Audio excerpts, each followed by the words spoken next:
कृष्णाय वासुदेवाय हरे परमात्मने प्रणतक्लेशनाशाय गोविंदाय नमो नमः। बोलो हरवंश महापुराण की जय। वैशंपायन ऋषि कहते हैं कि हे राजन, भगवान श्री कृष्ण ने ब्रज में अनेकों लीलाएं करी। एक दिन भगवान श्री कृष्ण बलराम वन में गाय बछड़ा चराने के लिए गए हुए थे। ग्वाल वालों ने कहा कि हे बलराम जी, पास में एक बहुत अच्छा वन है, उस वन में बड़े ही स्वादिष्ट फल लगते हैं, परंतु वहां पर गदर्भासुर का एक राक्षस है।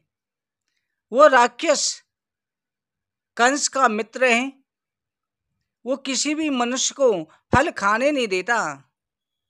उस गदर्भासुर के सभी रिश्तेदार परिवारजन राक्षस गधे का रूप धारण करके उस वन में रहते हैं। भगवान श्री कृष्ण ने कहा, भाइयों, आज बलराम भैया की कृपा से हम सभी को स्वादिष्ट फल खाने को मिलेंगे। बलराम जी सभी ग्वाल वालों को भगवान श्री कृष्ण के साथ गायों को लेकर के वन में पहुंचे। वन में जाकर के पेड़ों को हिला दिया, पेड़ों से फल गिरे, ग्वाल वाल खाने लगे। उसी समय गदर्भासुर नाम का राक्षस दौड़ता हुआ आया और अपने पिछली दो लत्ती बलराम जी पर चलाई। बलराम जी ने हंसी हंसी में उसके पिछले दोनों पैर पकड़ लिए, उसे घुमा करके एक वृक्ष पर दे मारा, जिससे राक्षस के प्राण निकल गए। बाकी राक्षसों को भगवान श्री कृष्ण ने मार डाला। बचे हुए राक्षस अपनी जान बचा करके भाग गए। उस दिन से मनुष्यों के लिए वो वन निसंकोच होकर के फल खाने के लिए पर्याप्त हो गया। कंस ने जैसे ही सुना, कंस ने प्रलंबासुर नाम के राक्षस को भेजा, जो खेली खेल में ग्वाल वालों को ले जाता और जाकर के गुफा में बंद कर देता था। बलराम जी उसके कंधों पर, पीठ पर सवार थे। वो बलराम जी को लेकर के भी जैसे उड़ा, आकाश मार्ग से जाने लगा। बलराम जी को अपना स्वरूप ध्यान आया। बलराम जी ने दोनों हाथ से मुश्तक का प्रहार किया, उसका सिर फट गया, उसके प्राण निकल गए। इसके बाद भगवान सभी ग्वाल वालों के साथ में गाय चराने लगे। गाय चरते चरते गाय और ग्वाल वाल जमुना जी के किनारे काली देह पर पहुंच गई। वहां जैसे ही जमुना जी का पानी पिया, सभी बेहोश होकर के गिर गए, क्योंकि उस काली देह में कालिया नाग रहता था। उसका विष इतना भयंकर था कि आकाश मार्ग से 100 योजन तक भी कोई पक्षी जा रहा होता था, वो भी बेहोश होकर के गिर जाता था। आसपास का पूरा वन जल गया था। भगवान श्री कृष्ण ने अपनी अपनत्व दृष्टि से सभी ग्वाल वालों को होश में किया, सभी को जीवन प्रदान किया। भगवान ने सोचा कि कालिए देह पर इस नाग से जमुना जी को मुक्त करना चाहिए। ये मेरे ब्रज के सखाओं के खेलने की भूमि है, मेरा धाम है। दूसरे दिन भगवान प्रातःकाल बलराम जी को घर पर ही सोते हुए छोड़ करके ग्वाल वाल सखाओं के साथ पहुंच गए और जाकर के वहां पर गेंद लेकर के टोल मारने लगे। हे राजन, आज बलराम जी को लेकर के इसलिए नहीं आए, बलराम जी भी शेषनाग के अवतार हैं। आज काले नाग का दमन करना था। भगवान श्री कृष्ण ने खेलते खेलते गेंद को टोल मारा, वो देह में चली गई। उस समय श्री रामा रोने लगे कि मेरी गेंद को खो दिया है, गेंद लेकर के आओ। भगवान श्री कृष्ण कदम के वृक्ष पर चढ़ गए और कदम के वृक्ष से जमुना जी में छलांग लगा दी। इधर सभी ग्वाल वाल मना कर रहे थे। भगवान श्री कृष्ण जब नहीं रुके, सभी ग्वाल वाल नंद बाबा के पास पहुंचे, यशोदा मैया को सारी सूचना दी। यशोदा मैया, नंद बाबा, सभी ब्रजवासी दौड़ करके आई। बलराम जी ने रोका कि मैया चिंता ना करो, श्री कृष्ण का वो कुछ नहीं बिगाड़ सकता।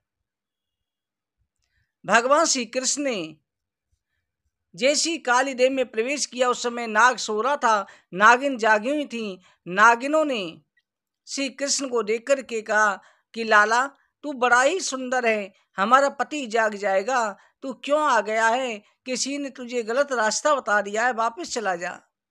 भगवान श्री कृष्ण ने कहा मैया मैं यहाँ पर गेंद लेने आया हूँ, पर साथ में तुम्हारे पति को भी यहाँ से निकालने आया हूँ। ये यमुना जी मेरे मित्रों के लिए दूषित कर रखी है, इसे मुझे अमृत के समान करना है। नागिनों ने कहा लाला तू बहुत छोटा है और मेरे पति बड़े ही विषैले हैं। परंतु भगवान श्री कृष्ण माने नहीं। भगवान श्री कृष्ण ने ठोकर मार करके नाग को जगा दिया। काले नाग हुंकार करता हुआ भगवान श्री कृष्ण की तरफ दौड़ा। भगवान श्री कृष्ण को चारों तरफ से अपने पूंछ से लपेट लिया। भगवान श्री कृष्ण का काले नाग का युद्ध होने लगा।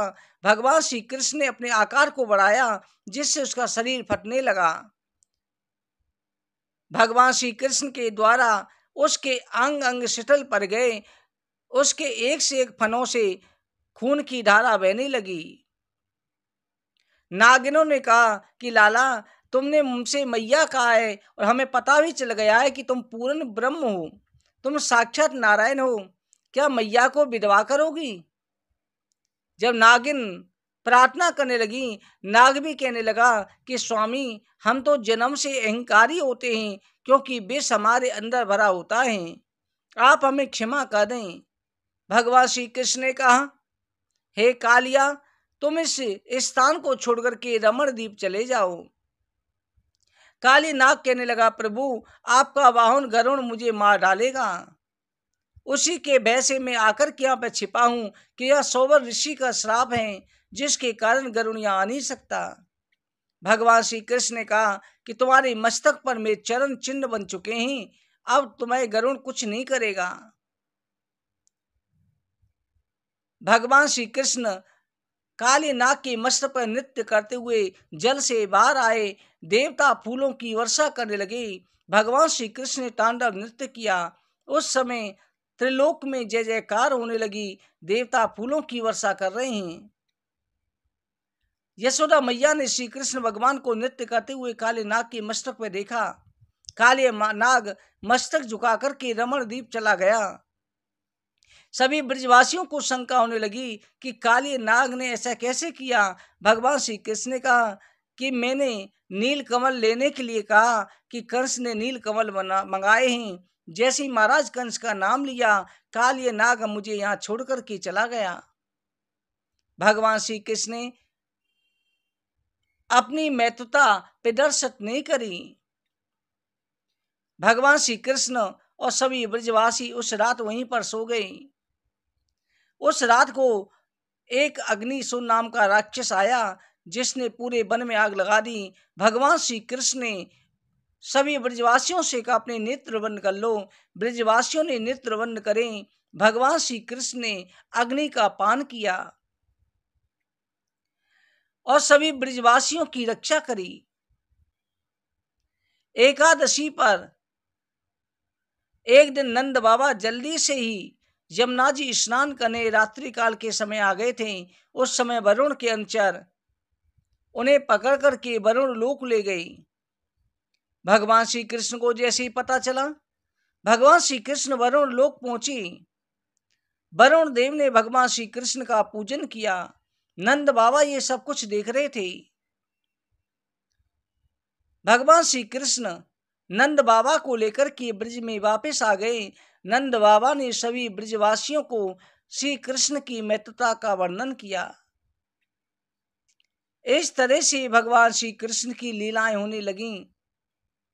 कंस ने अनेकों राक्षस भेजे, सभी राक्षसों का वध किया जाता था। कंस बड़ा ही भयभीत हो गया कि अब क्या किया जाए। कंस ने अपने मंत्रियों से मंत्रणा करी। सभी ने परामर्श दिया कि तुम्हारे पास में शिव जी का एक धनुष है, धनुष यज्ञ के बहाने कृष्ण बलराम को बुलाया जाए। और तुम्हारे बड़े बड़े राक्षस हैं, कुबड़िया पील हाथी हैं, और तुम्हारे 8 मल्ल हैं, सभी मिलकर के कृष्ण बलराम का वध कर देंगे, खेल ही खेल में मार डालेंगे। क्योंकि वहां पर आक्रमण करेंगी तो जनता में विद्रोह हो जाएगा। कंस को सुझाव अच्छा लगा और कंस ने अक्रूर जी को बुलाया, क्योंकि अक्रूर जी नंद बाबा के और वसुदेव जी के विश्वास पात्र थे। अक्रूर जी को बुलाकर के ब्रज जाने की आज्ञा दी कि ब्रज में जाकर के कृष्ण बलराम को लेकर के आ जाओ। अक्रूर जी के मन में भाव जाग रहे हैं कि आज मैं कृष्ण बलराम को लेने जा रहा हूं। अक्रूर जी ने सभी यदुवंशियों को कृष्ण बलराम की रक्षा के लिए नियुक्त कर दिया कि हमें अपने प्राण देकर के भी अपने राजकुमार की रक्षा करनी है। अक्रूर जी भगवान श्री कृष्ण के प्रति भाव बनाते बनाते स्वर्ण रत्न जड़ित रथ पर सवार होकर के ब्रज मंडल में नंद बाबा के यहाँ पहुंचे। नंद बाबा ने अक्रूर जी का बड़ा ही स्वागत सम्मान किया। भक्तों, कल की कथा में भगवान का मथुरा गमन की कथा है। आज की कथा पर विश्राम करते हैं। बोल वृंदावन बिहारी लाल की जय। हरवंश महापुराण की जय।